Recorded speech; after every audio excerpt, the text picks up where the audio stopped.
Welcome back to the double leg. I'm one half of the show, Hey Jab Picks. The other half of the show, the parlay. Joining me in to break down some UFC 295.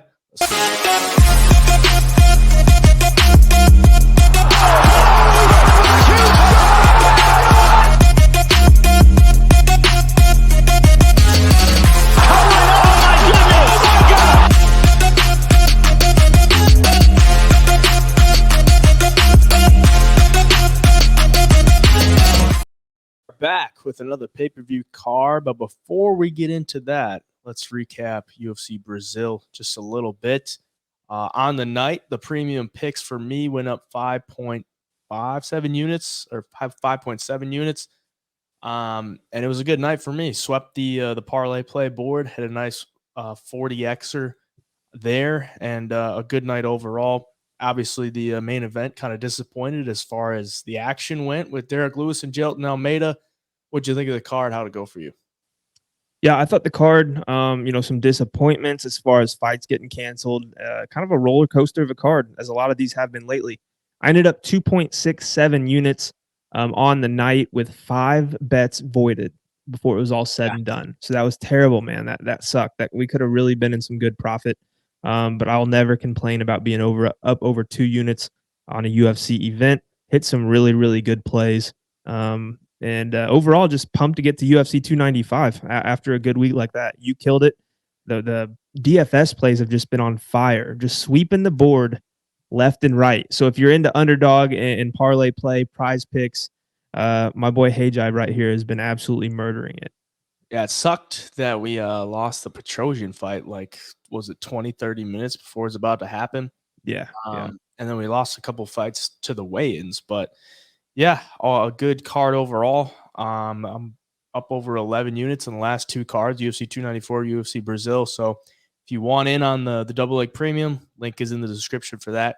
Gets you every single UFC card for less than $1 a day. Gets you all the bets that we have on every single UFC card. So let's move into UFC 295. We got 2 title fights in New York City. I'll be there in attendance, so if you're there, look out for me. If you see me, say what's up, and we can chop it up. But a good slate of fights. We got 13 fights in total. Hopefully we don't lose any, because I hate when we lose a fight, usually the day before or even the day of. It sucks, but that is the fight game. What do you think of the card overall?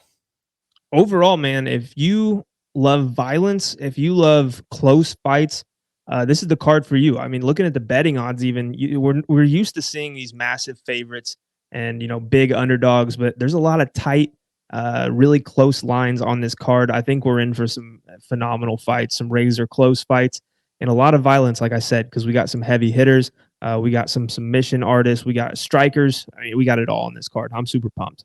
Yeah, some really good matchups. There's not really like too many big favorites on this card.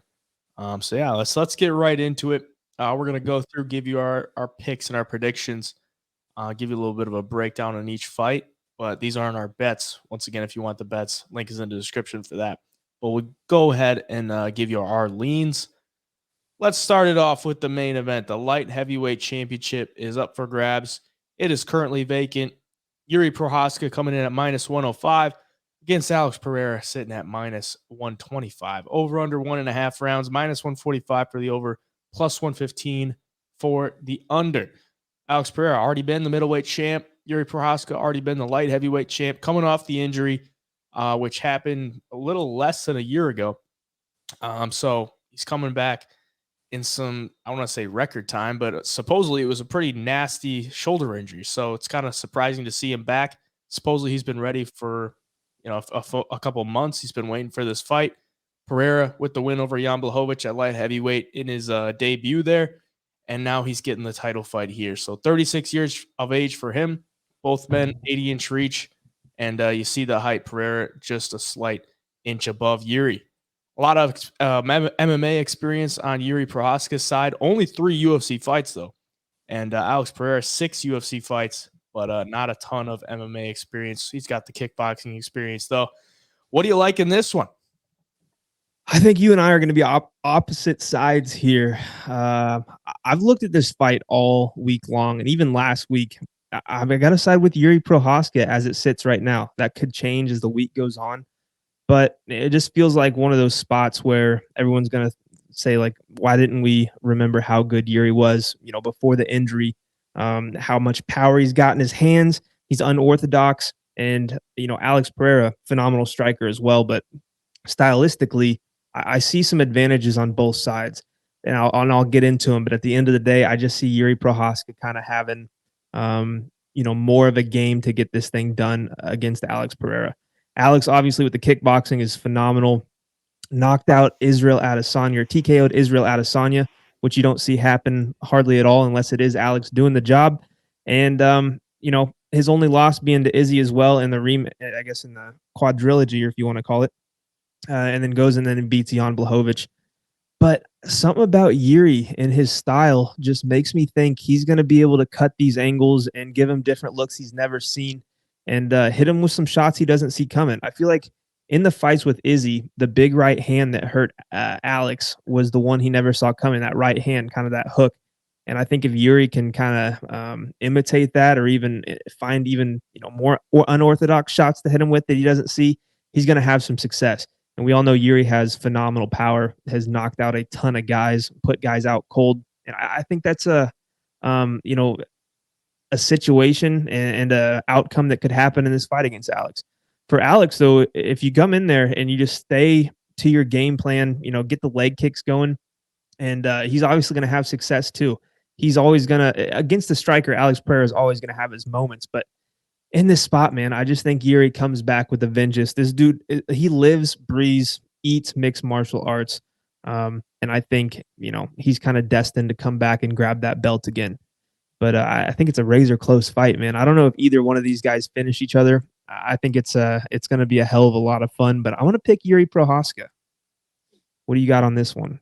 I think I've kind of gone back and forth. Right when the fight was announced, I thought Pereira, just because of all the uncertainties with Prochazka and the injury.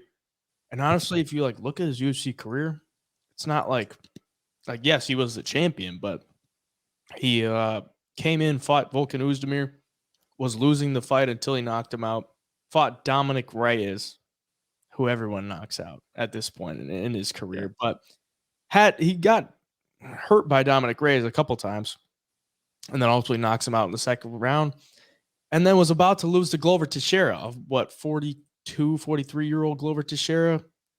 I mean, I don't want to say it's unimpressive, but at the same time, you got to put things in perspective. Like, Alex Pereira knocked out the middleweight champ, knocked out Israel Adesanya, and or TKO'd him.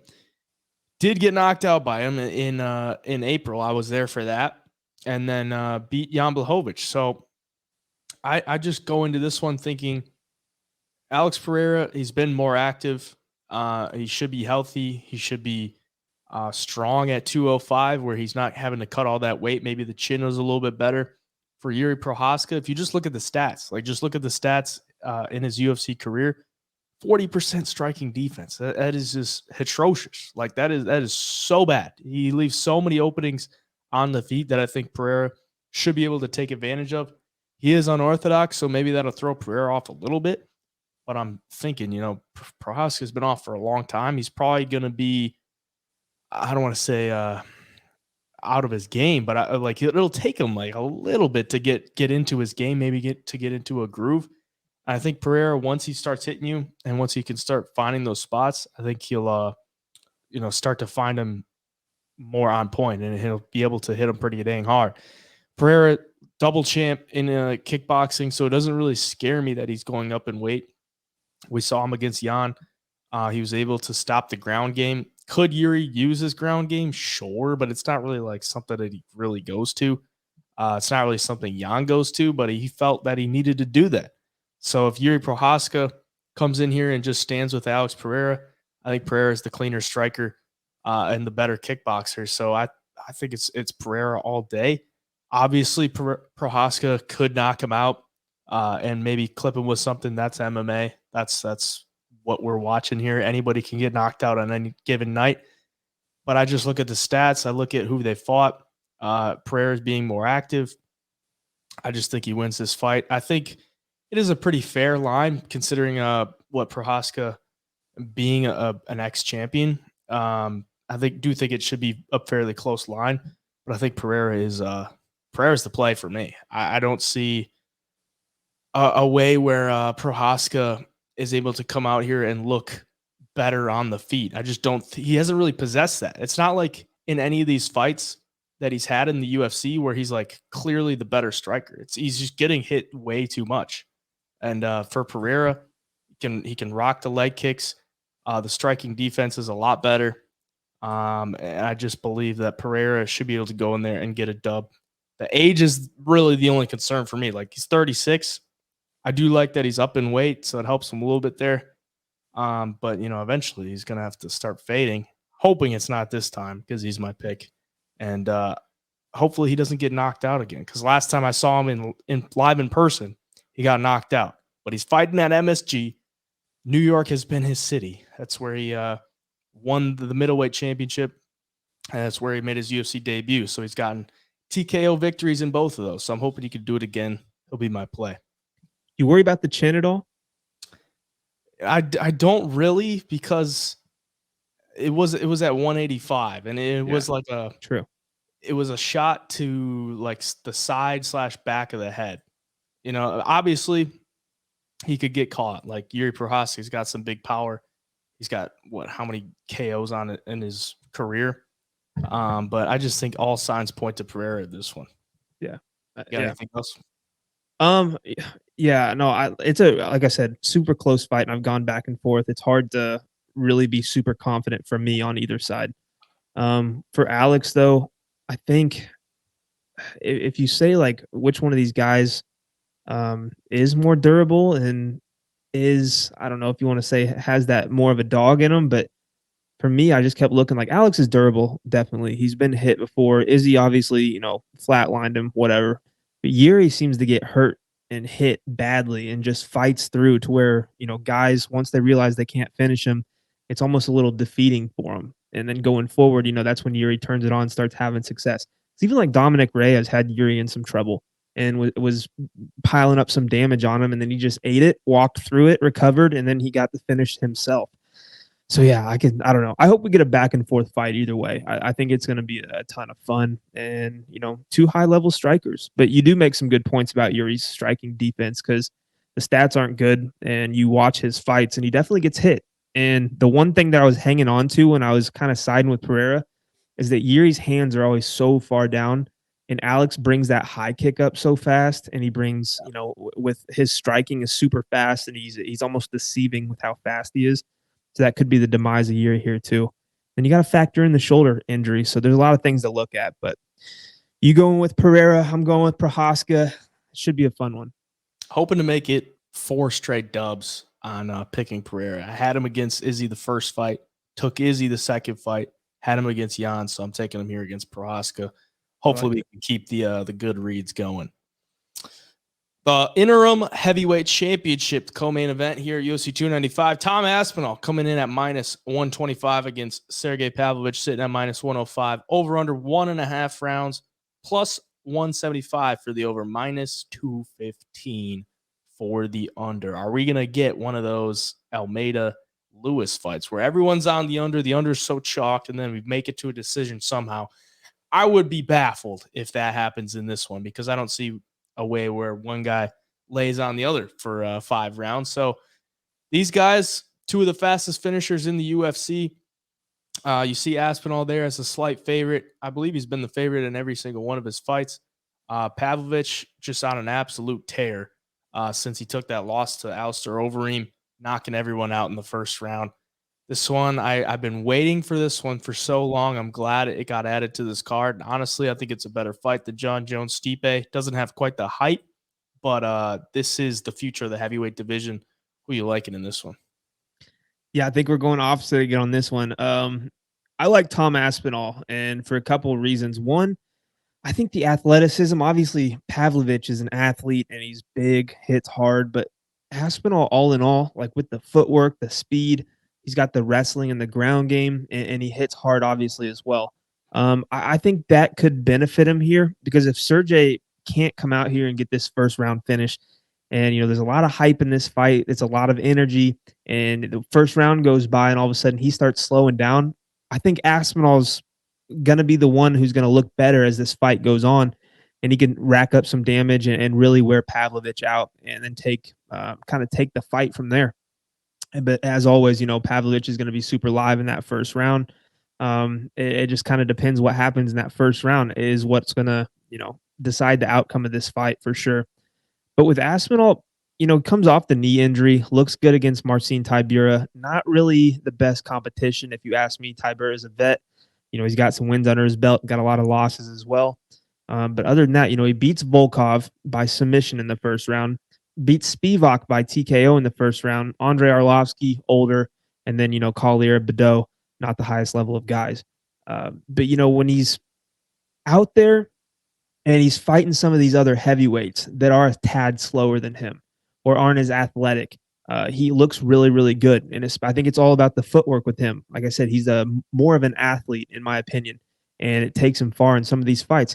Pavlovich, though, obviously he's going to be live to catch Tom Aspinall at any time. He's shown it over and over again that outside of Francis Ngannou, there's not many people who are matching the punching power that Pavlovich has.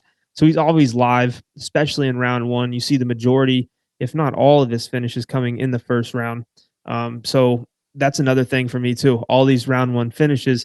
What happens when we get to the second round with a guy like Pavlovich when you're fighting Aspinall, who might try to get you up against the cage?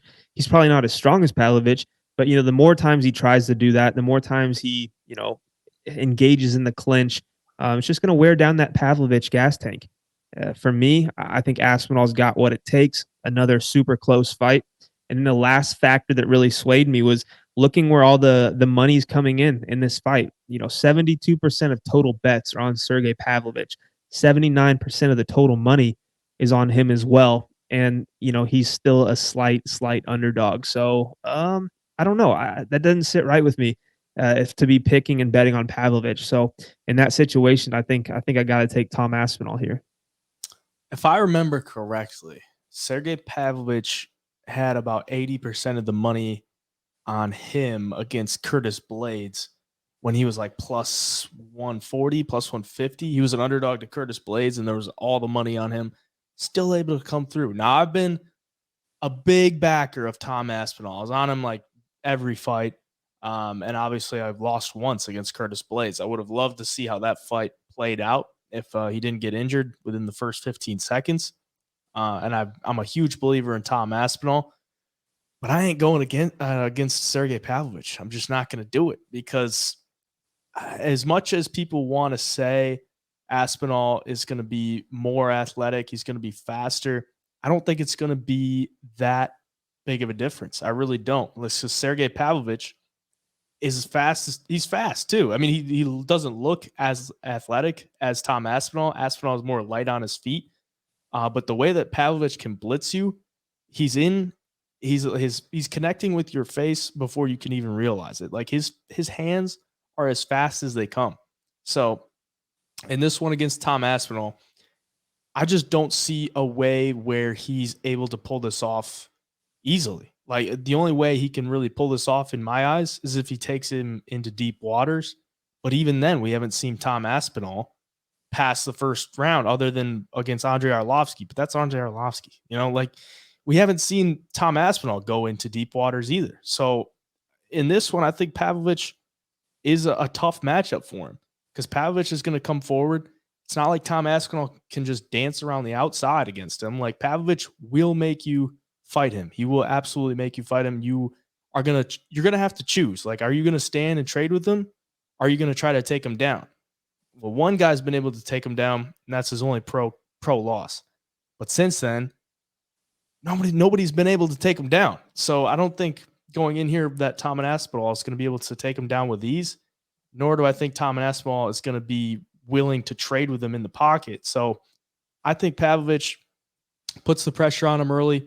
He's going to make him make a choice. Is he going to take him down or is he going to trade? If he trades with him, I'm taking Pavlovich all day. If he goes for the takedown, I have faith that Pavlovich can stuff the wrestling because Pavlovich was a wrestler before he became a mixed martial artist. Like, he's got the wrestling background. Now, if it gets to the ground, Aspinall's got the better BJJ, but I do think Pavlovich should be able to fight that off and get back to his feet.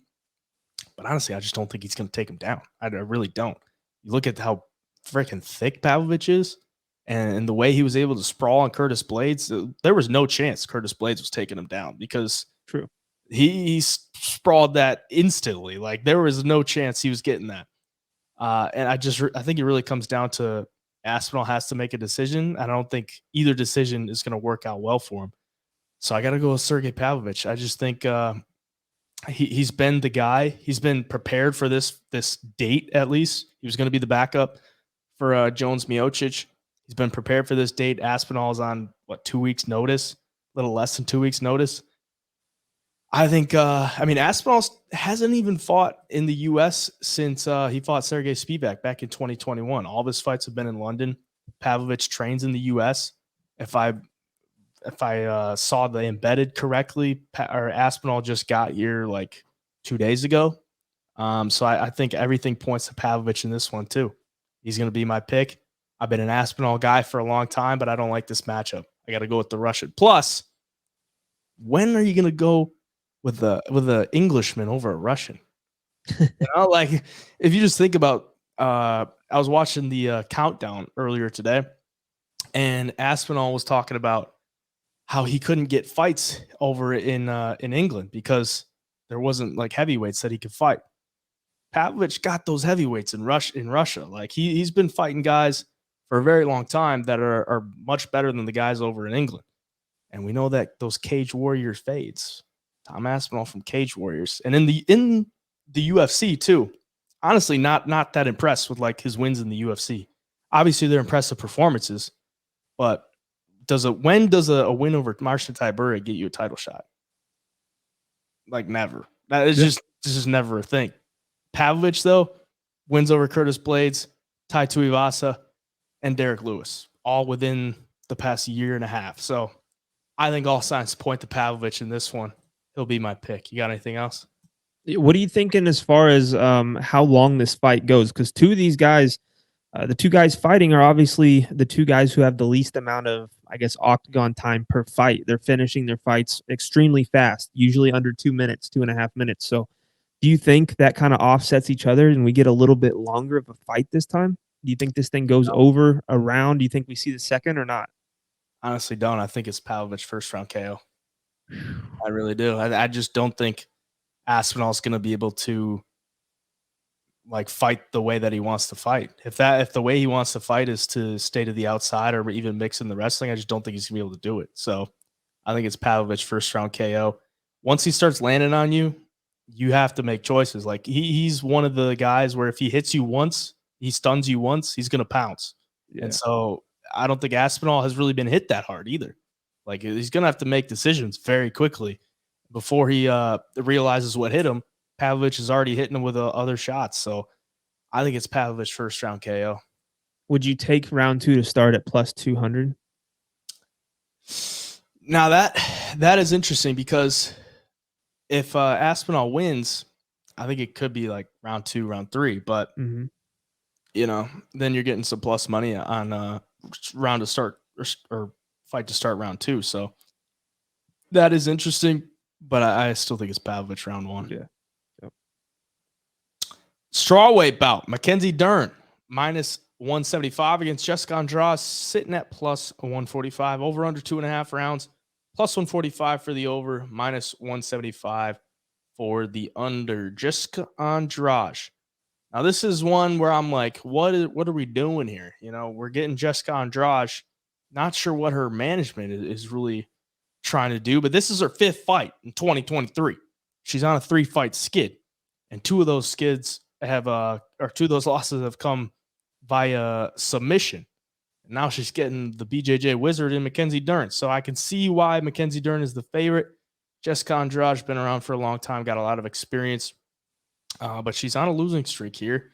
She's hoping to turn that around. Who do you think takes this one? Yeah, it's interesting with Andrade because, obviously last 3 fights, she has not looked good at all. And She looked phenomenal against Lauren Murphy, which was less than a year ago. Like, you think, how do we get that Andrade in the same year that we got the Andrade against Aaron Blanchfield and Yao Xiaonan and Tatiana Suarez? Like, it just hasn't been the same chick in there at all. And I don't know if it's age. I don't know if she, she has so many fights in the UFC, taken some damage. She's fought the best fighters in the world, and now she's starting to kind of teeter off of that top high level girls and kind of going the other way and starting to fight more prospects and girls who are trying to climb up the ranks. And she's starting to lose to them all. When you look at the Blanchfield fight, somewhat close until the sub as far as strikes and stuff go, but nobody expected Blanchfield to be able to strike with her. And against Jan, she got knocked out pretty badly in the first round, and then Tatiana Suarez was able to submit her as well. So you look at Mackenzie Dern, and in Mackenzie Dern's last fight against Angela Hill, I think she kind of shocked the world with how good her striking had gotten. And, she was able to hurt Angela Hill, had her stunned, threw some big knees and elbows, and had her wobble at one time too, which doesn't really happen with Angela Hill, and was able to find that decision win. Nobody finishes Angela Hill. Mackenzie Dern gave it her best try, but overall had a damn good performance in that one. So makes it interesting that Dern's striking is getting better, and it's going to have to be if she wants to beat Andrade on the feet. And for Andrade, if you get taken down by Dern, I imagine you are going to get submitted if Blanchfield and Suarez are submitting you. Mackenzie Dern's jiu-jitsu is crafty. It's really, really good. She's going to submit most girls that go to the ground with her. And the one knock, though, I would have on Dern is the ability to get it to the ground has been kind of non-existent in her fights. She's been lucky in some of her fights, I think, that girls will engage in the clinch. She'll kind of try to pull guard or go to the ground, and girls kind of, jump down there and kind of follow her down, thinking they're going to land some ground and pound. Next thing you know, Mackenzie Dern's choking you out. So I do think this is Mackenzie Dern here, minus 200. I don't know if I'm confident enough in a women's MMA fight to pay that price. But Andrade, it seems like she's just taking paychecks at this point, man. I don't like it at all. I don't like what I've seen out of her. She's got to be getting towards the end. Mackenzie Dern, if she gets this win here over Andrade, she's going to be on the up and up here too. And I think that's what the UFC wants. I do think this is Mackenzie Dern. And I think she's got the chance to finish Andrade here as well, based on what we've seen in the last 8-9 months. Yeah, I'm off the Andrade bandwagon for sure. Because I don't even know why she's taking this fight. Like, is it just, it's got to be for a paycheck. Like, this isn't like a well thought out matchup for her. And I don't think it really goes well. I think Mackenzie Dern wins. And the Angela Hill fight is, it looks good if you go back and watch it, because she's kind of like changed up her striking strategy. She's not really like standing and striking with these girls. She's more so staying to the outside and just kind of blitzing and forcing them to either swing or back up, and then she can kind of throw them up against the cage and look for takedowns there. She was able to land 3 against Angela Hill, and when she got her to the ground, just beat her to piss. Like, she was beating her up bad. It's just one thing for me is like, where is she's not really finishing these top girls. Like, she hasn't had a submission win since 2021, which was against Nina Nunes. It was an armbar. She's super close on a lot of these submission attempts, but she's not able to finish them. So going here against Jessica Andrade has been finished a good amount of times by TKO and submission. I do think Mackenzie Dern should be able to find a finish here. It's not like Andrade is tough to finish. She's been finishing her last 3 fights. I just don't really like the momentum she's got. Like, this is her 5th fight of 2023. She might go 2023 1-4. Like, I don't know what's going on. Mackenzie Dern, the improvements have looked good. I'm hoping that she can keep the same strategy going into this one. Don't just stand and strike with Jessica Andrade, because as we saw against Lauren Murphy, like, it's probably just not going to go well for you. But even, Lauren Murphy's old as hell and slow. I don't think Mackenzie Dern it holds those types of attributes. I think she's a little bit younger and a lot more athletic. And we saw in the last fight, she's got some pop and some divorced Dern in her. She looked a little feisty in there. So going in this one, I think Mackenzie Dern walks away with a win. And I think she could probably sub her. I think she gets her to the ground, maybe round 2 or round 3, and finishes it off. Obviously, round 1, the submission is super live. We've seen it in a lot of her fights. She gets the girl to the ground. She's just not been able to finish it there. But in this one, I think she could pull it off. So Dern will be the pick for me, and we can move on. Lightweight bout. Excited for this one. Matt Frevola coming in at plus 185 against Benoit Saint-Denis, sitting at minus 225. Over under 1.5 rounds, plus 120 for the over, minus 150 for the under. BSD has taken the MMA world and the UFC world by storm. You watch his fights, they're always fun to watch. But Matt Frevola, at 33 years old, still doing the damn thing. And he cracked the mythical chin of Drew Dober his last time out. I doubted him, honestly. I mean, just looking at that matchup, I'm like, Matt Frevola's been knocked out a good amount of times. Drew Dober has been knocked out once, but that chin is just insane.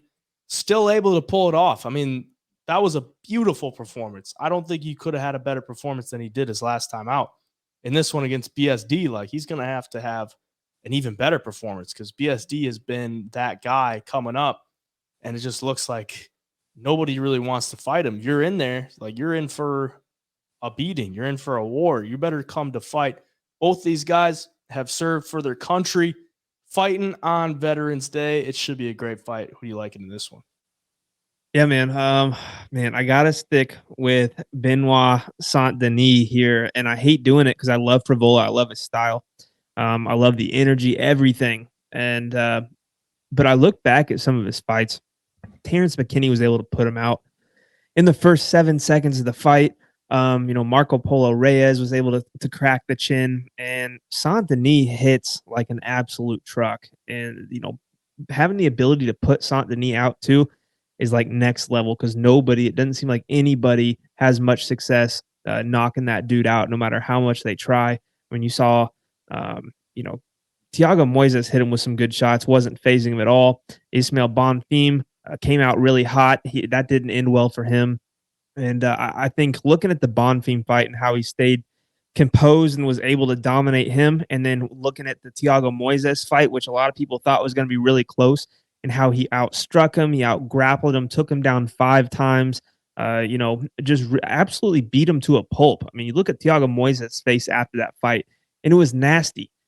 I worry that I guess I'll start off by saying I think Frevola has to get this thing done inside the first round, because if he doesn't, I don't know if he's durable enough to go through a 3-round war with a guy like Saint-Denis. Like, he could probably go 3 rounds with other guys and hang in there and have some wars, but Saint-Denis is like a different cat to go in there with an all-out war for 3 rounds. The dude's chin doesn't seem like it breaks. You might wobble him, you might have him hurt, but if you don't put the lights completely out, you're kind of screwed because you're going to waste a lot of energy trying to get him out of there. And this dude's going to be on your ass for all 3 rounds, either taking you down or hitting you with those big body kicks or, straights down the middle that rock you. And, overall, I think this fight comes down to whose chin's more durable. And I got to lean with Benoit Saint-Denis right now. I mean, just based off everything I've watched, based off of Frivola's losses, I think Saint-Denis probably gets this thing done, which I wish I could take Matt Frevola at plus 180, plus 200. I just can't right now. I do think this is BSD all the way.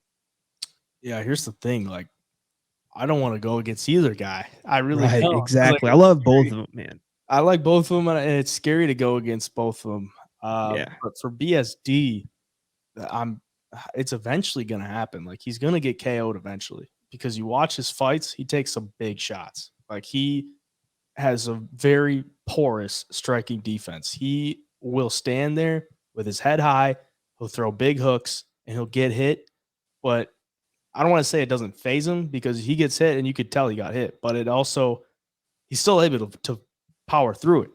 Against Frevola, Frivola's got some big KO power, but he's really only showed it in his last 3 fights. Like, he's got 4 wins by knockout, and 3 of them come in his last 3 fights. So I don't want to think like I'm recency biasing this thing, but like Frevola, if he fights the way that he fought against Drew Dober, like, that is a beautiful game plan to go against Benoit. Like, he stayed to the outside, picked his shots. Every time Drew Dober got close, he'd throw something right up the middle, move, and just kind of frustrated Drew Dober to the point where he was able to clip him. If Benoit comes in aggressive like he normally does, throwing a lot of body kicks with that left rear left leg, because he's a southpaw, I think Frevola is going to have to make choices again. Is he going to stand there and brawl, or is he going to stick to his game plan and stay to the outside? The real thing that I think Benoit should do in this fight is take it to the ground, because Frevola, 42% takedown defense, got taken down 10 times against Arman Tsarukyan. Other than that, not a lot of his opponents have really tried to take him down. Now, Frevola does have some solid wrestling offensively, but defensively, it hasn't looked great. For Benoit, I think the path of least resistance would be to take him down and look for the game plan there. So, yeah, I mean, for the pick, I think I got to go with Benoit. I don't love the price, though. I really don't. I don't think he should be minus 200, minus 225. I mean, I think Frevola could catch him, and I just think eventually Benoit is going to get knocked out because he takes some big shots. We saw it against Alizo Zaleski dos Santos. Like, he took an absolute beating from him. Granted, it was at 170. He's undefeated at 155, but eventually that chin's going to crack, and it very well could be this Saturday. So BSD will be the pick for me, but I don't love it. Featherweight bout. Pat Sabatini sitting at minus 120 against Diego Lopes sitting at minus 110. Over under 2.5 rounds, plus 155 for the over, minus 185 for the under. The emo kid is back in action in the Big Apple. Pat Sabatini, 4-1 in his last 5. He looked good his last time out against Lucas Almeida, took him down and did what he does best on the ground there. Diego Lopes picking up a big first-round submission win his last time out, getting his first UFC win. This one is grappler versus grappler, but if Diego Lopes elects to keep this fight on the feet and do some good work there, I think he's got the advantage. Pat Sabatini, not the best striker, and his bread is buttered on the ground. So it's going to be interesting to see. Does Pat Sabatini go to the ground right away? Because we know the submission threat Diego Lopes holds, but does he want to stay on the feet? Probably not, because Diego Lopes does have some good hands. So this is an interesting matchup. I'm excited to watch it. Who you got? Yeah, super interesting. And I'm rocking with Diego Lopes. And the biggest reason being that wherever this fight takes place, whether it's on the feet, on the ground, Pat Sabatini is going to be in trouble. Like you mentioned, he's not the best striker in the world. I mean, Diego's not necessarily the best striker in the world either, but he's effective and he's got some power and he does a lot of damage. And I love seeing that out of a guy who's also equally obviously better on the ground than he is striking, but he can hang with guys on the feet. Pat Sabatini, when he does get fights to the ground, he's not super active with the ground and pound. He'll look for submissions. He's only got 2 in the UFC. But, you know, I look at that Damon Jackson fight he had. First round early, gets clipped. Damon Jackson's a grappler, not really known to being a striker. And Damon Jackson was able to kind of get him in the mount. Pat Sabatini gives up his back, hooks her in, flattens him out, and that's all she wrote. Damon Jackson gets the win there. Diego Lopes has the ability to hurt Sabatini on the feet, and if Sabatini makes one mistake while trying to take him down, this fight's over. Like, Sabatini's got phenomenal jiu-jitsu as well. He's got, you know, he's pretty damn solid on the ground, but Diego is just like a different level. You look at this guy and the way he submits dudes. Like, the Gavin Tucker submission was absolutely insane. Gets into the triangle, twitches the arm bar, flips him over. It's done. Movsar Evlev, he had 4 submission attempts in that fight, and 2 of those things were locked in as deep as you possibly could. If it's anybody else in the division, I'm convinced Diego submits him as a plus 650s, plus 700 underdog in that fight. Diego's just got that thing that he's going to fight for your money. He's a slight dog. I don't know how you don't take him at slight dog money. That line's a little weird to me, that he hasn't kind of flipped to the favorite, or that he didn't kind of open as the favorite. Because you look at you gauge how dangerous each guy is. And I just don't see Pat Sabatini being too big of a threat to a guy like Diego. If Sabatini wins, I think it's just him controlling him and surviving submission attempts for 3 rounds while Diego would be on his back. That's the only way I really see Sabatini winning. So I got to take the dude who has more ways to win, the guy who's got the slicker jiu-jitsu when this fight hits the ground, because at some point it probably will. And for me, that's Diego Lopes. Yeah, the only thing that scares me about Pat Sabatini is if he's got really good top control. So if he gets him to the ground and he's able to, lay on his chest and hold him there, then Diego Lopes, clock's going to be ticking. And Diego Lopes is going to have to make some decisions. Does he try to get back to his feet, or is he going to, work the jiu-jitsu on the ground? And as we've seen in a lot of his fights, he'll be on the ground for a long time. So that's the only thing that scares me. But I mean, like you said, I think he's got more ways to win. On the feet, I would favor Diego Lopes. And on the ground, the jiu-jitsu is nasty. I mean, if you could do that to Movsar Evelev, to be where, a lot of people think you won that fight just based off of your submission attempts, then you got a pretty dang good ground game.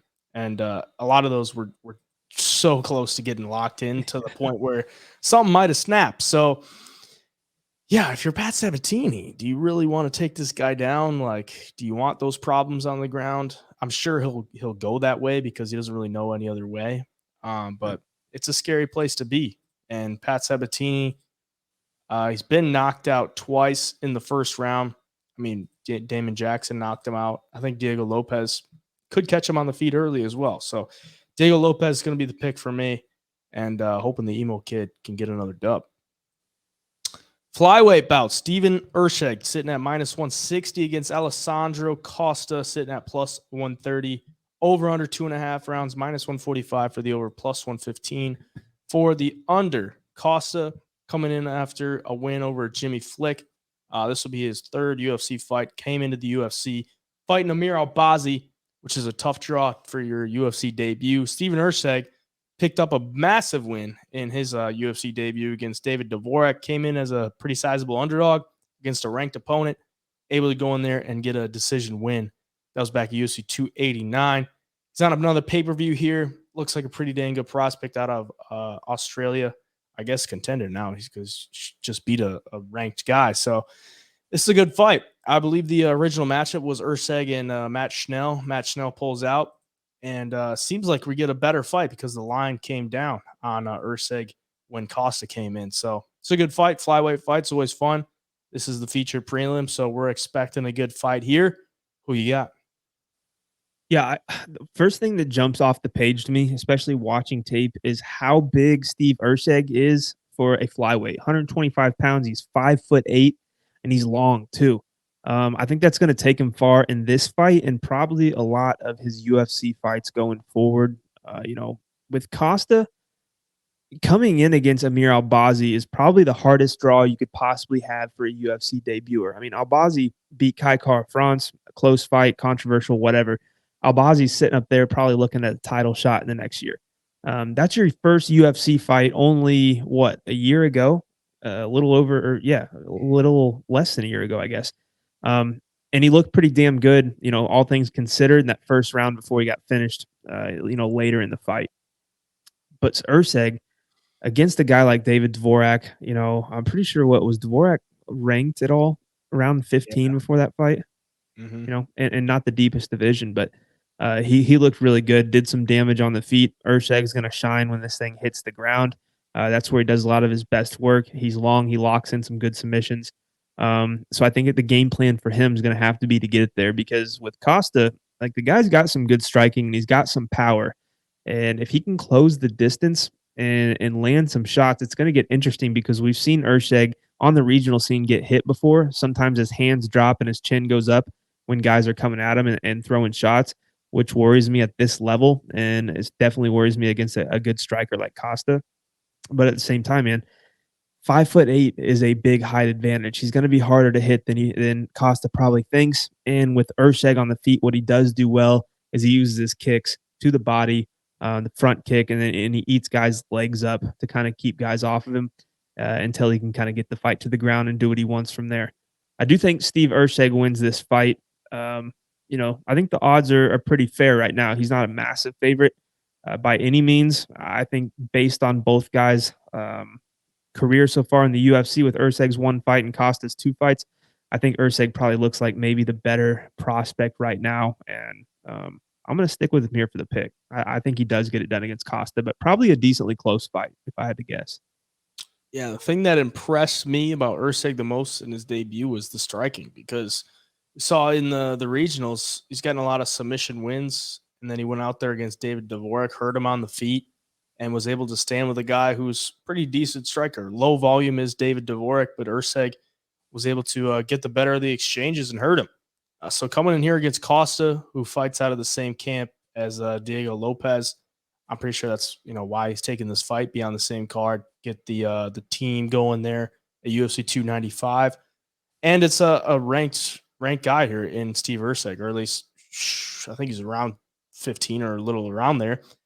And Costa looked good his last time out, but again, it's Jimmy Flick. Like, Jimmy Flick has nothing to offer on the feet. He absolutely brutalized him with the leg kicks. And then against Samir Albazi, he held his own for the first couple of rounds and then gets knocked out in the third. I think Costa is going to be decent in the flyweight division, but based on Erceg's last performance, I just think he's going to be a little bit too much. He's got the length, and he's got the submission ability as well. So I think Erceg probably pulls off a win here. I don't necessarily think it's going to be easy. I think Costa should be able to hang with him on the feet. If it goes to the ground, I do think it's fairly even there. I don't necessarily think this is one that Erceg runs away with, but I do think he gets the dub, and I'll take him for the pick. Strawweight bout, Tabitha Ricci coming in at plus 140 against Lupe Godinez, sitting at minus 170. Over under 2.5 rounds, minus 400 for the over, plus 300 for the under. Godinez, 4-1 in her last 5. Coming off a big finish win for her against Elise Reed. Tabitha Ricci sitting at 4-1 in her last 5. And coming off a win over Jillian Robertson. So strawweight bout here. Looks like it's probably going to go to a decision based off those odds, and a good scrap though. I mean, these are two girls who are towards the rankings, I guess, in the type of bubble for the strawweight division, and pretty good matchup, I would say. Who do you got in this one? Yeah, this one, man. I think Tabitha Ricci at plus 140 on paper looks really good, but as I dive deeper into it, I just don't see where in this fight she's going to have an advantage. Against Jillian Robertson, I don't give Jillian, or I guess I don't look at Jillian Robertson as a great striker by any means. I don't think she's very high level on the feet. And she kind of was able to hang with Ricci. She wasn't winning by any means, but she wasn't getting dominated. Ricci wasn't showing that she's got some, great power in her feet to really hurt girls or rack up damage like that. She kind of point fights on the feet. She's good at it. She's fast-handed. She moves in and out really well. And then, when Ricci can get fights to the ground and she's on top, she's really good. But I don't see her being able to do any of that against a girl like Lupe Godinez. Lupe on the feet is good. She's fast as well. She's got more power than Ricci. She's going to do more damage. She's going to land the more meaningful shots for sure. And she's got some decent striking defense too, with 62% striking defense. But takedown-wise and wrestling-wise, if Tabitha wants to win this fight, I think she's got to pull off some kind of submission here. And her being able to get Godinez down just doesn't seem, like a likely scenario for me. You look at the statistics, and Lupe Godinez has an 82% takedown defense, where Tabitha Ricci is only landing them at 48%. Excuse me. Godinez, I think, is going to be the stronger fighter. She's slightly bigger. And if Godinez wants to look and take Tabitha Ricci down, I think she's got a better chance than the latter. On the feet or on the ground too with Lupe, she will look for some submission. She averages over 1.3 attempts per fight. You look at her record too. I mean, loses to Angela Hill, loses to Luana Carolina, just making some dumb mistakes where she's not going to the wrestling like she should have. I mean, there's some fights that are questionable with her just because she doesn't always have the best game plan. But I think in this fight against Ricci, she can kind of get away with fighting whichever style she wants. If she wants to keep it striking, I don't think she's going to get hurt by Ricci. I think she's going to do the damage. If she wants to wrestle with Ricci, I think she's stronger. She'll be able to stuff Ricci's takedowns. And if anybody's going to land one in this fight, I think it should be Lupe. That being said, outside of Ricci maybe having slightly more volume, I just don't see how Lupe Godinez gives this fight up. I think she wins this one all day. Yeah, I'm with you. I mean, these are two pretty fairly matched up women, but I just think Loopy's a little bit better in every aspect. Like on the feet, she doesn't get hit as much as Tabitha Ricci. She's got better takedown defense, and her takedowns when she goes to them, like they just look better to me. I don't know Yeah. if it's the competition or what, but like the way that she can wrestle girls, it's very impressive. Just a lot of times she doesn't go to it. So the only thing that scares me in this one is, it's a women's MMA fight that goes to a decision, and it's fairly subjective on the feet. Maybe both girls mix in some wrestling, and we go to a decision, and you're kind of at the mercy of the judges. And usually in those spots, you want to go with the underdog because you might get a little bit better value there. But I do think Godinez wins, and I think she should be able to hit her on the feet. Tabitha Ricci, in a lot of her fights, she's winning these fights based off of takedowns, like against Jessica Penne, against Poliana Viana, against Maria Oliveira. She wins this fight based off of takedowns. And then against Jillian Robertson, like you said, Jillian Robertson isn't the best striker. She's able to beat her on the feet and land a few takedowns, stay safe on the ground. I think Godinez should be able to match her or even better on the feet, and then could mix in some wrestling of her own. Godinez hasn't been taken down many times in the UFC. I believe like only twice, 2 or 3 times. Yeah. She's got 82% takedown defense. So I think it's Godinez all day. But once again, it's women's MMA. Probably going to go to decision. You're at the mercy of the judges and what they think. So that's really the only hesitancy there. But she'll be the pick for me. Lightweight bout, Vyacheslav Borschev sitting at plus 105 against Nazim Sadykhov, sitting at minus 135. Over under 2.5 rounds, plus 130 for the over, minus 160 for the under. This one should be a banger. Vyacheslav Borschev, 3-2 in his last 5, coming off a big knockout win against Mahashate. And Nazim Sadykhov, undefeated in the UFC. He has won 9 fights in a row, hasn't lost since his debut. And he's looked pretty dang good, coming off a win against Terrence McKinney, round 2 submission. And before that, won the fight against Evan Elder in his debut, which was a doctor stoppage in the 3rd round, cut him across the eyebrow, which was pretty dang nasty. Should be a good fight. I'm really looking forward to this one. We all know the striking that Borschev possesses. The boxing is just off the charts. Like the way he can set up shots and the hand speed is absolutely nasty. Sadykhov looks to be just a super tough guy, can take shots, and he can give them as well. So I'm interested to see how this one plays out. What you got? Yeah, I am too. And it's a tough one because with Borschev obviously striking probably some of the best in the UFC. I think he's criminally underrated, not talked about enough as far as that goes, because this dude on the feet is a nightmare for guys. But Nazim, has good striking, has good power as well, but he's got the wrestling factor. I mean, he's got 100% takedown accuracy in the UFC so far. Against Evan Elder, shot one, landed one, and on the Contender Series, I don't know if he had a contender. Maybe he's just got one takedown attempt. Maybe I read something wrong earlier. So either way, 100% accuracy, he can claim that right now. Takedown defense is good. His stats are pretty good as far as striking goes. He throws good volume. He doesn't get hit that much. But Slava Claus is going to be this next level of striker than he's seen. Evan Elder had success against Nazim Sadykhov. And I'm pretty sure if you go back and look at the judges' scorecards, if that fight didn't get stopped by the doctors and it went to decision in that 3rd round, Evan Elder would have got his hand raised and would have beat Nazim Sadykhov. Terrence McKinney won the 1st round against Sadykhov. If Terrence McKinney had a gas tank and was able to do that for 3 rounds, he would have beat Nazim Sadykhov. Like, there's a world where Nazim Sadykhov is 0-2 in his UFC career so far instead of 2-0. So while this fight's on the feet, I think Slava Claus is going to be super live. You look what he did to Mahashate. Look what he did to Dakota Bush. And on the Contender Series with Chris Duncan, like, the guy's an absolute savage. But that takedown defense is lacking. He's got a 35% takedown defense. That's terrible. I mean, we've seen him get taken down 11 times in one fight by Mark Jacasey, 9 times by Mike Davis. But he still managed to make some of those fights somewhat close, especially when the fight was on the feet. So, yeah, props to him on the striking. I hope we get a fight that is on the feet, because if these two start firing off on each other, we're in for some fireworks. Someone's going out. It's almost guaranteed when you got that high level of a striker versus a good striker with some power. So for the pick, I'm gonna go with Slava Claus here. He did me well in his last fight. I think he should be working on his wrestling. He's the head kickboxing coach, I believe, at Team Alpha Male. He's at Alpha Male training. He's with some good wrestlers. He's with some savage wrestlers. Has a good wrestling coach. And obviously, if he wants to improve in mixed martial arts, he's probably been training a lot of wrestling and takedown defense in the gym. So maybe we see a little bit better of a takedown defense in this game.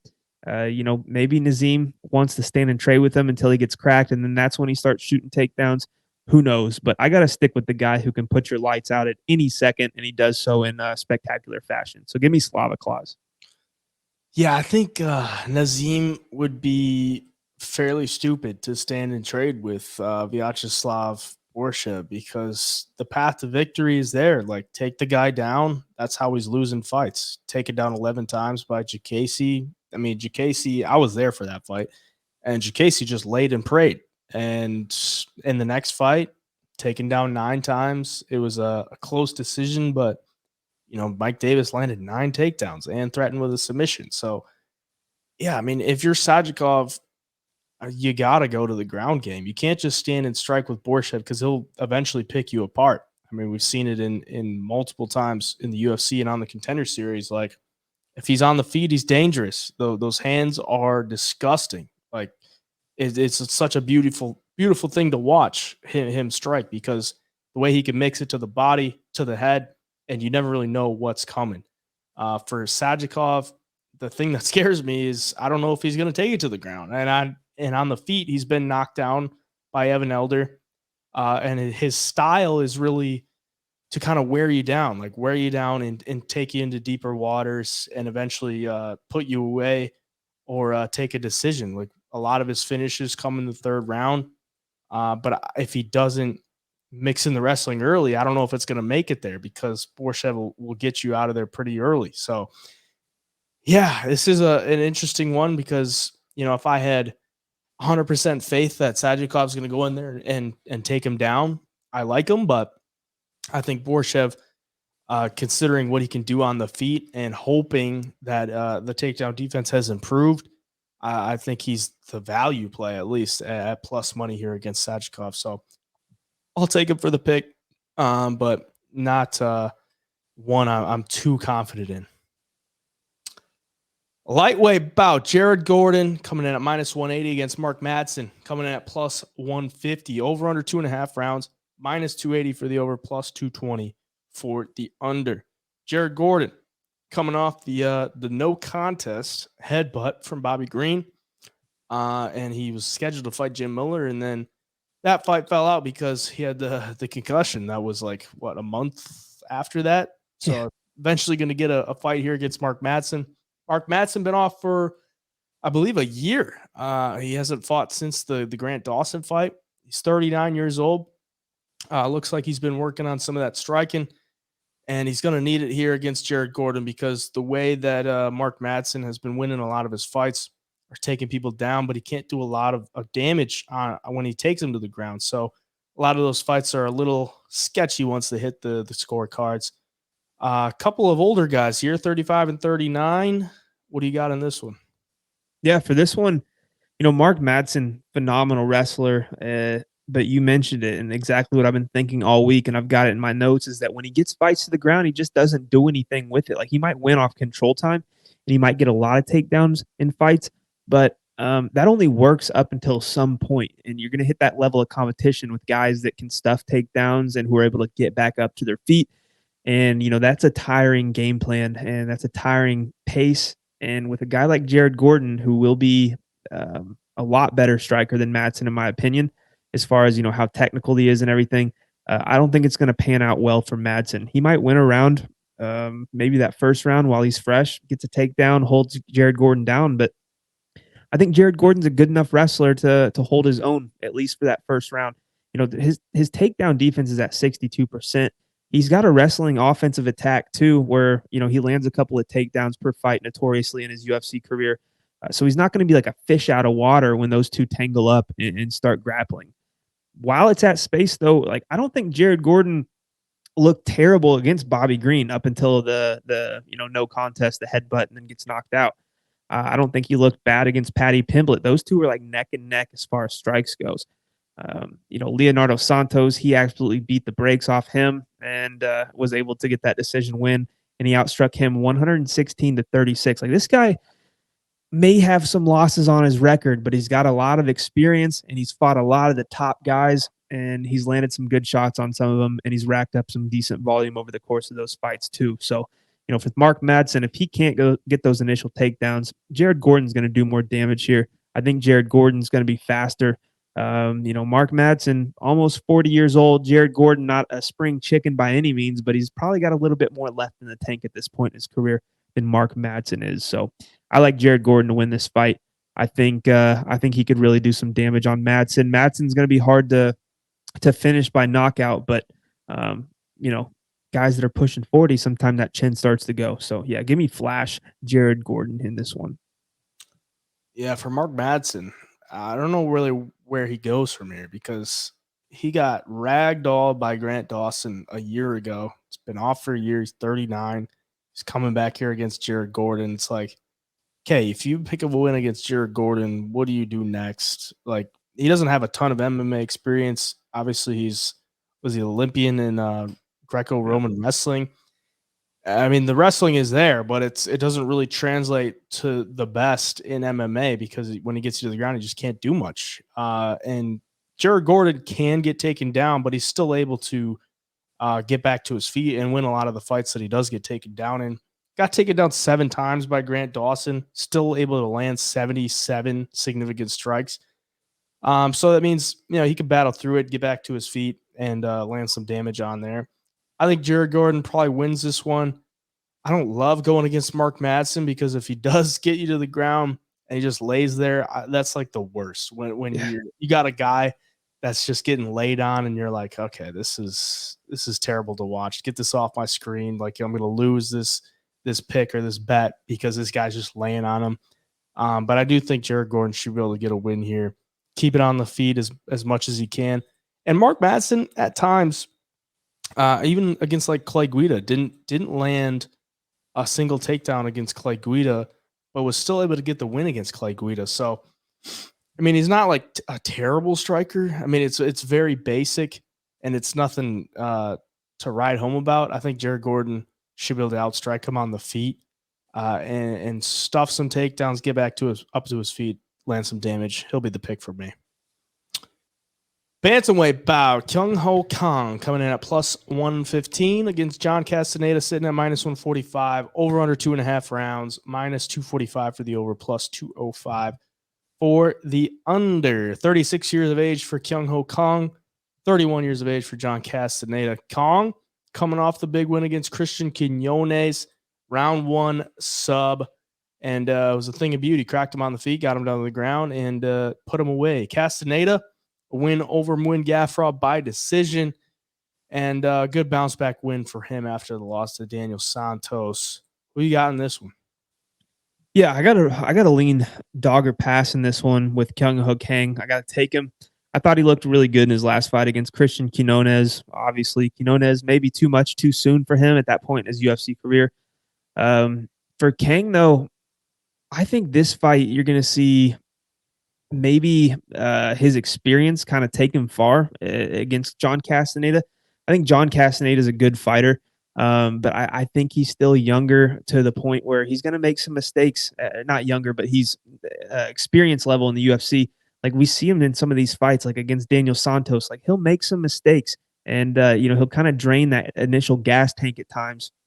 And a guy like Kang is going to know how to take this thing into the deep waters. If Castenada wants to use his wrestling here, I think Kang's going to be live for a submission, and he'll be able to hang in that department.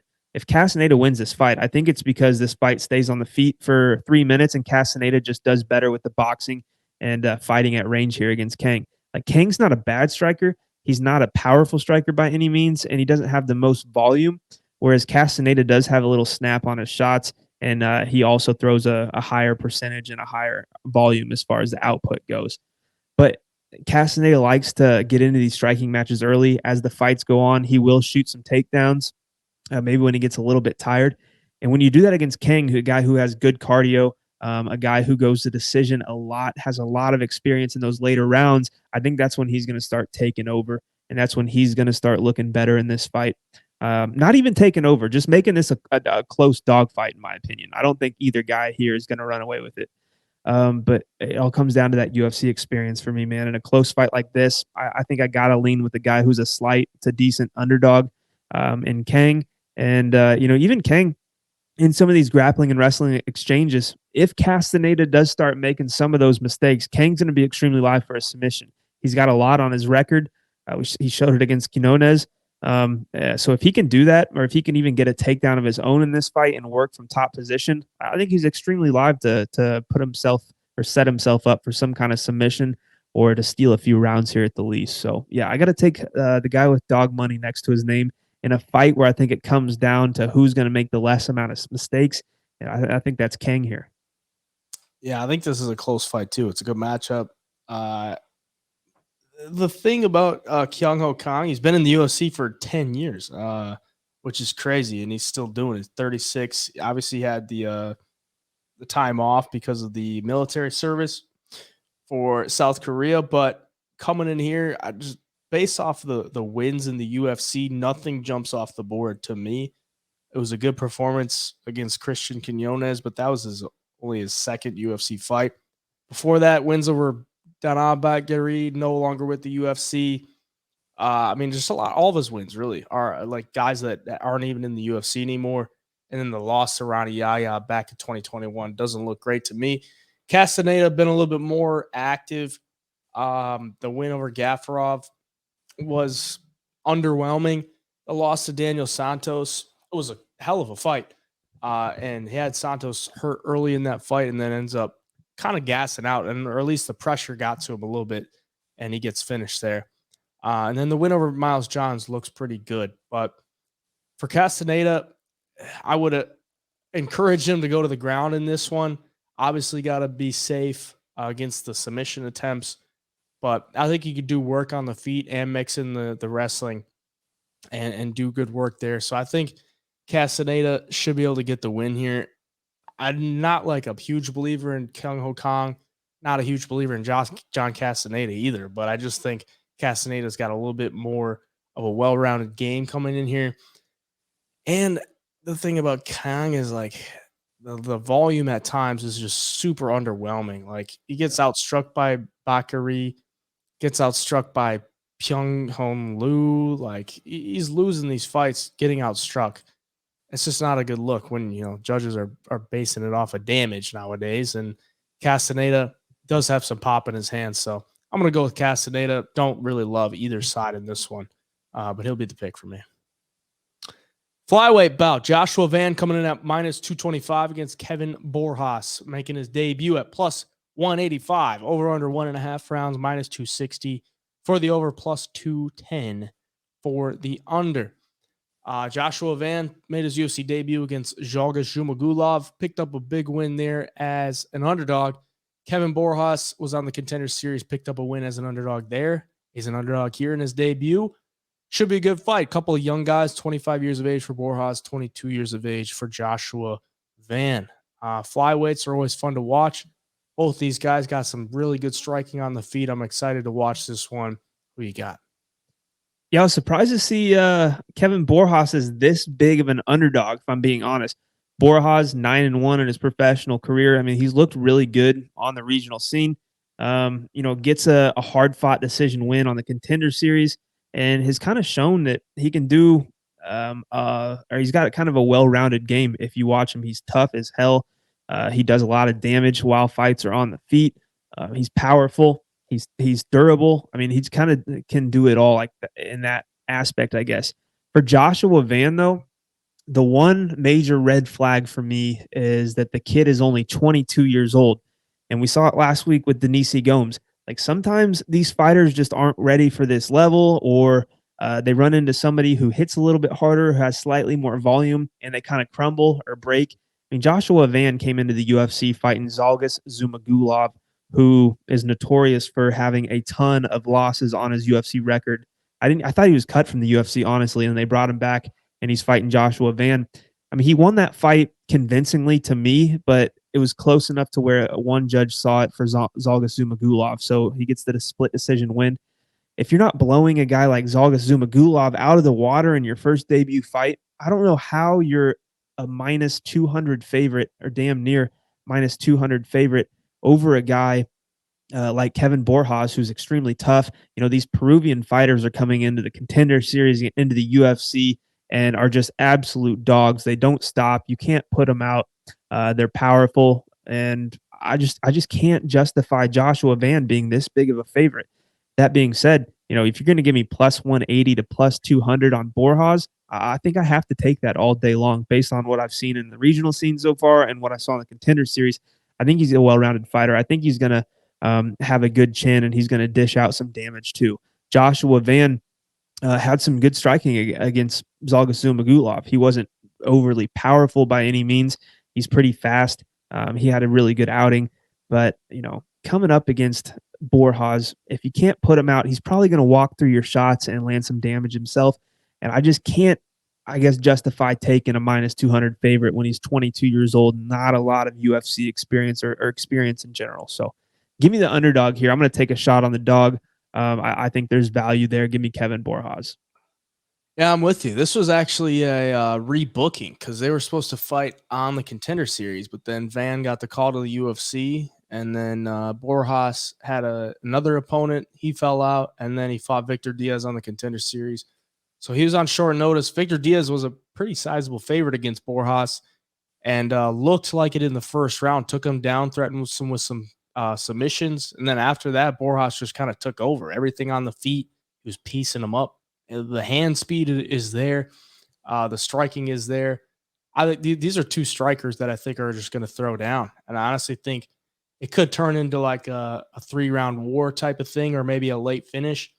I think Borjas is getting a little bit undervalued here. I think that number on him is looking pretty dang good. I'm with you. I think it's probably a dog or pass in this one. I don't think I'd lay minus 225 on Joshua Van based off of one fight in the UFC against Zhalgas, who's been cut, and he's lost tons of fights by decision. It's just super hittable on the feet. I think Borjas should offer a little bit more on the feet as far as getting some respect. Like Borjas has got a laser of a right hand. He'll hunt it out, and if he hits Joshua Van with that, he'll feel it, and he'll have to respect it a lot more than anything Zhumagulov could have offered. So I'll take Borjas for the pick as well. I think he's tough, and the Peruvians seem to never let you down. So I'm going to ride with him. I'll take him. Featherweight bout, Jamal Emmers coming in at minus 260 against Denis Buzukja, sitting at plus 210. Over under 2.5 rounds, minus 215 for the over, plus 175 for the under. Denis Buzukja, second fight in the UFC, lost his debut to Sean Woodson on short notice, and is getting a tough matchup here against Jamal Emmers, who's 2-3 in his last 5, and I would probably say got robbed his last time out against Jack Jenkins. That was a close fight. It was a split decision loss. I think it could have went either way. I think Jamal Emmers probably did the better work to get a win, but either way, took a loss, and he's 2-3 in his last 5, but still coming in as a minus 260 favorite. A little chalky in my opinion. What are you thinking? Yeah, line's a little wide for me too. I'm a fan of Denis Buzukja. You and I somewhat know Denis, and I'm just going to give a brutally honest breakdown here, regardless of anything. For Jamal Emmers, hasn't shown the best fight IQ in his career. I mean, you look at the fight against oh shit, where was it? Oh, Pat Sabatini. He gets in that situation where he hurts Sabatini, and then you're in a heel hook battle, and you lose it to the guy who's probably got the better and slicker jiu-jitsu. Jack Jenkins wasn't really his fault. He just didn't really do enough to separate him from Jenkins when I figured and I thought he was going to be able to when he started winning that fight. I think that decision was wrong. I think Jamal should have got his hand raised in that fight. But, it is what it is. That fight's over in Jack Jenkins' territory. Maybe the judges had something to do with that. For Denis, obviously didn't look good in his debut fight against Sean Woodson. Sean Woodson's kind of a hard fight to come into for your debut. He's a good striker. He's awkward. He's extremely long. He's hard to get in close to land those big power shots that Dennis is going to want to. And also, if you remember and you see after the fight, Dennis had a terrible weight cut. Late notice replacement comes in. A few days left till the fight, and really struggled to take some of that extra weight off to make weight. Coming in here though, like minus 265 is kind of crazy for Jamal Emmers. Dennis, though, I could see a world where he looks a lot better in this fight against Emmers. He doesn't have, he has a lot more time to cut the weight, has a full camp. He's fighting with some of his buddies on this card. The energy is going to be good in the locker room. But Jamal Emmers is a vet at the end of the day who is well-rounded. I mean, you look at him on the feet, he's good. He can hang with guys. You look at him on the ground, he's got good wrestling, good takedowns, can survive submission attempts for the most part. If you look at the Chikadze fight, this guy took Chikadze to split decision in his UFC debut. Like, that's impressive as hell. That shows you the level of striking he's at, and the ability to kind of offset good striking with wrestling. I do think Jamal Emmers probably should get his hand raised. However, minus 260, probably not playable by any means. You look at some of the guys Dennis is training with. I mean, he's at Sarah Longo. You got Aljamain Sterling, Murad Valashvili, Nazim Sadykhov, who's on this card, Matt Frevola. Like, this guy is surrounded by killers. He's learning from killers, and I think he's only going to get better as his UFC career goes on. And I wouldn't honestly be surprised if he makes this fight extremely close and even gets his hand raised. Kind of a buy low spot. Maybe that's why the odds are this way. People look at his debut and they saw that he kind of got pieced up by Sean Woodson. But at the end of the day, I think this fight is closer than what the odds depict. Might take a shot on the dog. I don't know if I'll pull the trigger. For the pick, I'll take Jamal Emmers, but I think this one could be pretty fun on the feet if it stays there. Yeah, I don't think laying the chalk on Emmers in this spot is a very good idea because, I mean, he's 2-3 in his last 5. And a lot of times is comes down to a decision and he just doesn't do enough to get his hand raised. So if it does come down to a decision here, Buzukja, he's an active fighter. Like, he's going to come at you and he's going to make you fight. So if Jamal Emmers is looking to, stay safe in some spots, he's fairly low volume in a lot of scenarios. Last time out, you had to use the grappling to at least win the last round. Buzukja, super good wrestling, super good grappling. So I do think Buzukja at plus money is looking like a spot I might take because it is somewhat of a buy low spot. I mean, I do think with a full camp and a regular weight cut against Sean Woodson, he puts on a better performance. And even in the performance against Woodson, he showed a lot of good stuff. Jamal Emmers possesses some sort of those abilities, at least physically. He's a longer guy, but he doesn't have near the boxing that Sean Woodson has. And honestly, Woodson is a hell of a guy to take down. Getting under those legs is really tough. Jamal Emmers is longer, a little bit more athletic, but I just think Buzukja can make this fight closer than the odds entail and maybe get his hands raised. I'll take Buzukja for the pick. Screw it. I'll take him.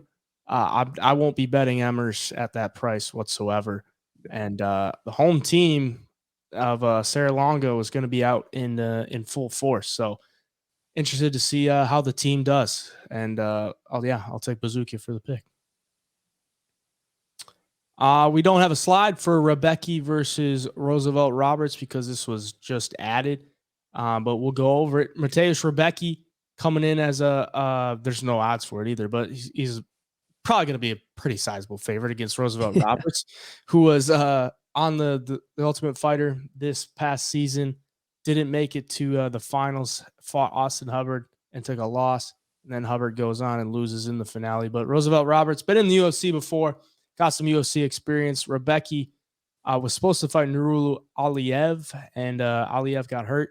So he's stepping in here, still staying on the card. Glad he's still staying on the card. We get another fight. Excuse me. I would expect him. I mean, what do you think the line's going to be on this one? I think Rebecki's probably going to be minus 300 at minimum. What are you thinking? I was going to say minus 250, minus 300, just for the fact that Roosevelt Roberts does have a lot of UFC experience. He had his first stint in the UFC where he had, man, 1, 3, 4, 5, 6, 7. I mean, he had like 7 fights in his first stint, and now he's going to be in his 8th UFC fight here, and had obviously the Ultimate Fighter experience. But if you're losing to Austin Hubbard, who got beat in that finale, I just don't know if you're going to come in here against a guy like Mateusz Rebecki, who is an absolute savage. He's one of our plays of the week because we got him at -140, which was an absolute steal. And I think you and I both read that pretty damn well against Loic Radzivov. Rebecki's just a guy, though. If you want to stay on the feet with him, he hits hard. He hits like a truck. He's got good volume. He's got a good gas tank. I mean, the dude is absolutely strong as an ox. I mean, he's good in every single department. So even if he is striking with Roberts, he's landing some good power shots, and Roberts is landing more volume and puts a pace on him. Like Rebecki could go to the grappling a little bit, take him down, and do some work when he's on top. If this does stay at space too, Roosevelt Roberts isn't the biggest, strongest guy in the world. Whereas Mateusz Rebecki kicks your legs 2 to 3 times, like you're compromised for the rest of the fight. We saw it against Loic Radzivov. This guy is just an absolute animal. I do think -250, -300 would probably be fair for the odds, and that's probably around what it would open up as. Can't take a shot on the dog here, especially late notice for Roberts. Hasn't really had a UFC fight in quite a while against this guy who just looks like and fights like an absolute stud up into this point. So yeah, give me Mateusz Rebecki for the pick for sure. Yeah, Rebecki is he's pretty damn good. I mean, he's 18-1. He's only lost once in his career, so he's going to be at a significant height and reach disadvantage. But honestly, I think that just opens up the ground game. I mean, he can get a lot of takedowns. He can rack them up. And when he does get you to the ground, he does some pretty dang good work there. So it's a tough fight for Roberts to take. But I do think he's probably taking it, get back in the UFC, do the UFC some favors here. But I mean, if he could stay at range and pick him apart there, it's possible. But I think Rebecki probably, swings big overhand lefts, goes in for some takedowns, gets him to the ground, and does good work there. Roberts, 58% takedown defense in the UFC. And I think Rebecki should be able to take him down pretty easily. Yeah. And probably look for a sub or some ground and pound. Roberts is pretty tough, though, when he gets on the ground. I mean, he's only been finished twice in his UFC career. But I would expect Rebecki to be pretty dang ready for this one. Roosevelt Roberts on short notice. Rebecki coming in with the full camp. With an opponent who isn't near the level of Nurul Aliyev. So I think it's Rebecki all day.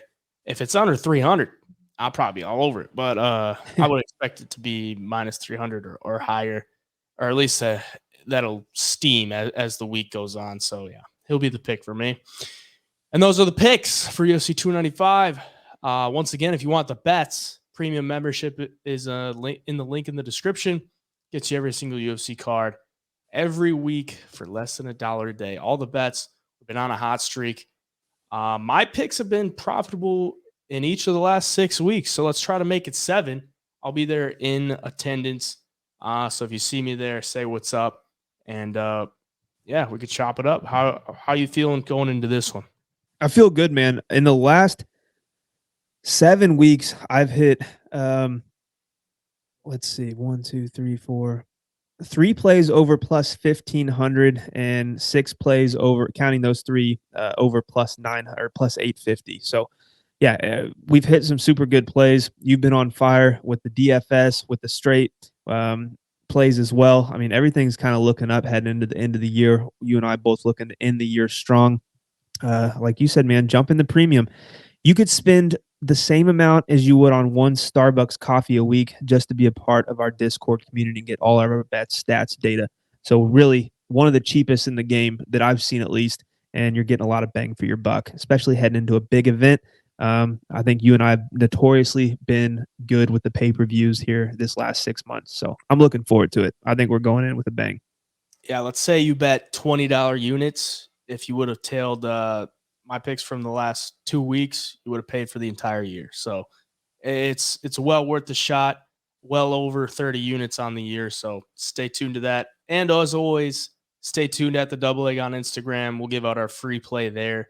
Last week sucked because the free play got canceled. Armin Petrosian money line. But yeah, stay tuned for that at the Double Leg on Instagram. Stay up to date with everything there.